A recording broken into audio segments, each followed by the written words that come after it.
In Malaysia, batik known as Malaysia traditional clothes. Batik art is full of rich, intricate details, and these different elements of design intertwined together are the hallmark of this ancient art form. At the moment, we are going to visit a well-known batik factory at Kuala Tenggara area. There is no Arab complex batik. Let's go.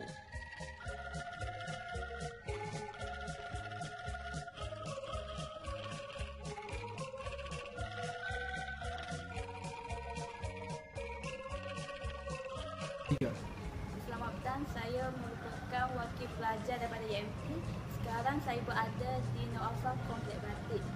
Saya akan menamakan Encik Roslan bagi menerangkan sedikit tentang cara-cara membuat panjang penghasilan batik.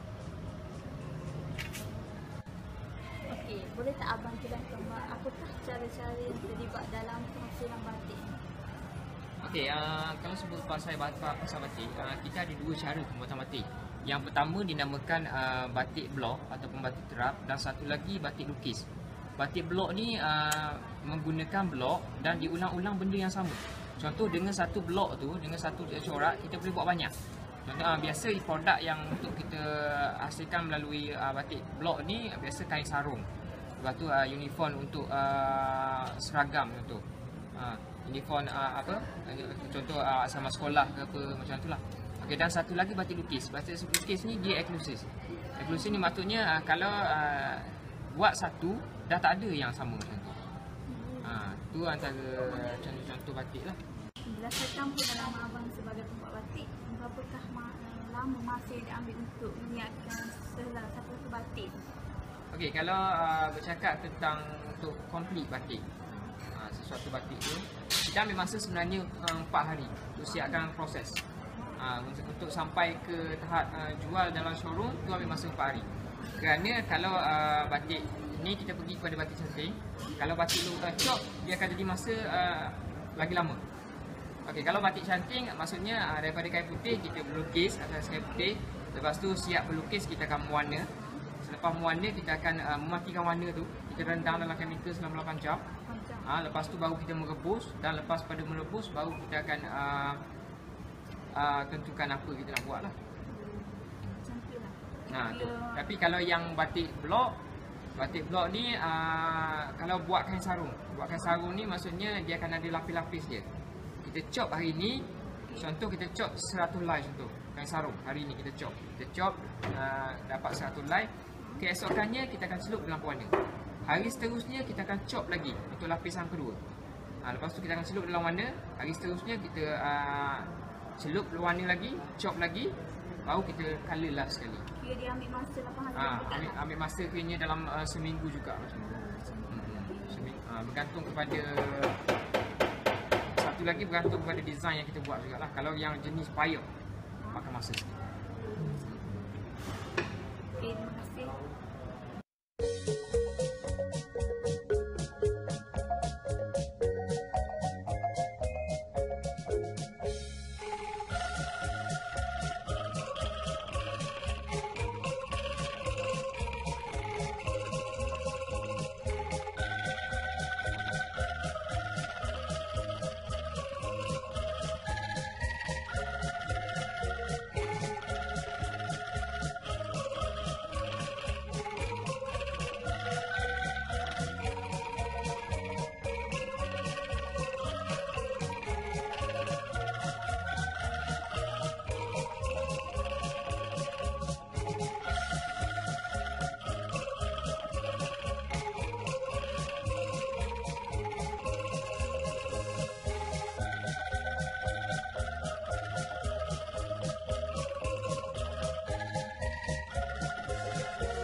Encik Huslan, can you tell us what is the main material during process batik?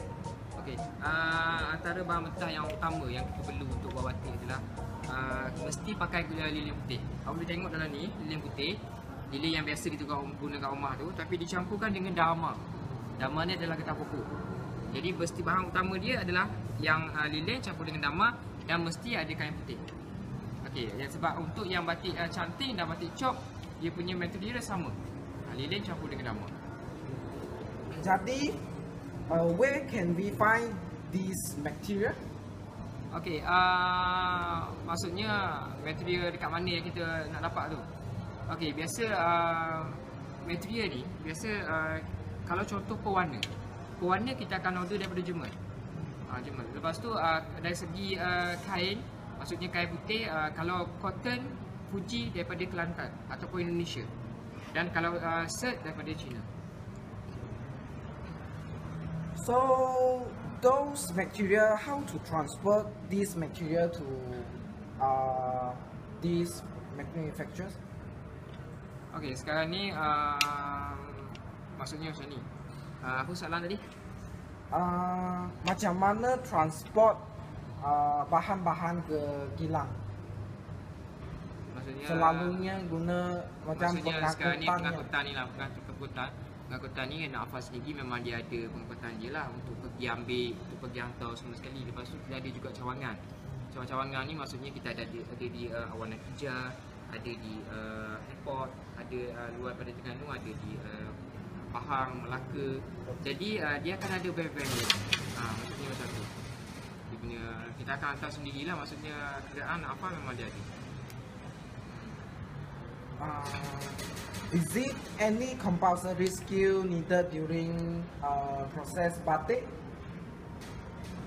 Apa Saya sebenarnya bila awak tanya tu saya jadi kata sikit lah. Awak terus bahasa Melayu je lah. Okey lah boleh. Apa kemahiran yang mesti dimiliki oleh seseorang pekerja? Okey.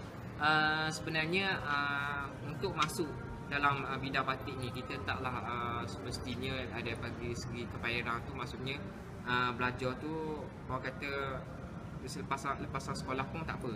Maksudnya bila dia masuk kat sini yang pertama mesti dia ada minat. Maksudnya dia minat, lepas tu kita akan ajar cara tu, lepas tu skill tu maksudnya dia kalau mencanting ni dia bila lukis bunga contoh. Bila dia bercanting kelembutan dia, maksudnya cara lenggok canting tu memang kita habis semua ambil kira lah. Maksudnya dia akan lagi satu macam ni. Dia bila dia minat, bila dia masuk bidang tu, lama-lama benda tu akan dapat. Lagi soalan yang terakhir adalah apakah kemahiran yang dapat dipelajari selepas macam buat batik ni? Boleh membentuk seseorang yang macam mana? Dia macam ni, kalau dekat Nafas sendiri kita lebih kepada display. Maksudnya display daripada awal pagi sampailah ke balik contoh. Display je, lepas tu dia sebenarnya yang kemahiran yang dia dapat ni dia lebih kepada canting. Ataupun terap batik. Macam tu. Jadi dia akan praktikkan, maksudnya benda yang dibuat tu ada setengah contoh macam bila dia kerja sini ada yang keluar. Maksudnya lepas pada tu dah ada pengalaman sekali dah boleh buka sendiri. Contoh. Macam tu lah. Thank you Encik Huslan. Okay.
contohnya dia nak bentuk huruf, so dia buat bentuk huruf. Kalau dia nak bentuk logo sekolah, dia buat bentuk logo sekolah, and so on lah. Bunga, flora, fauna semua masuk yang ni.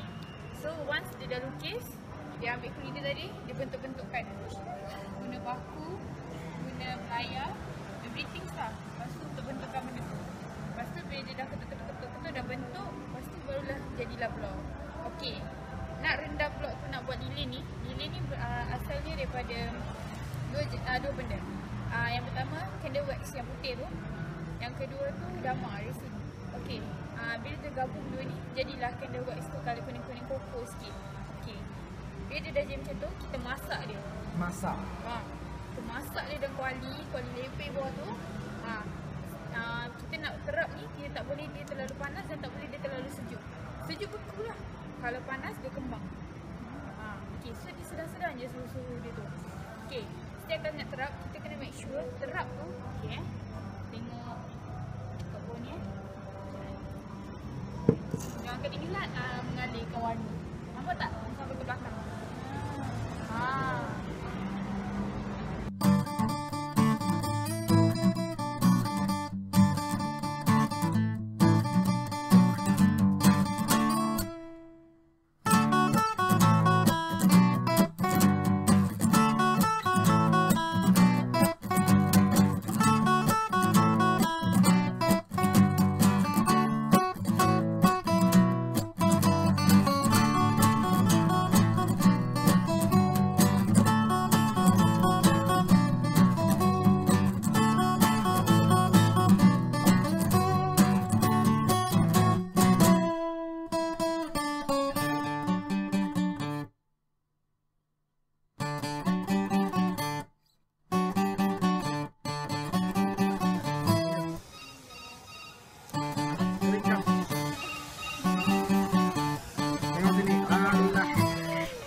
Let's go!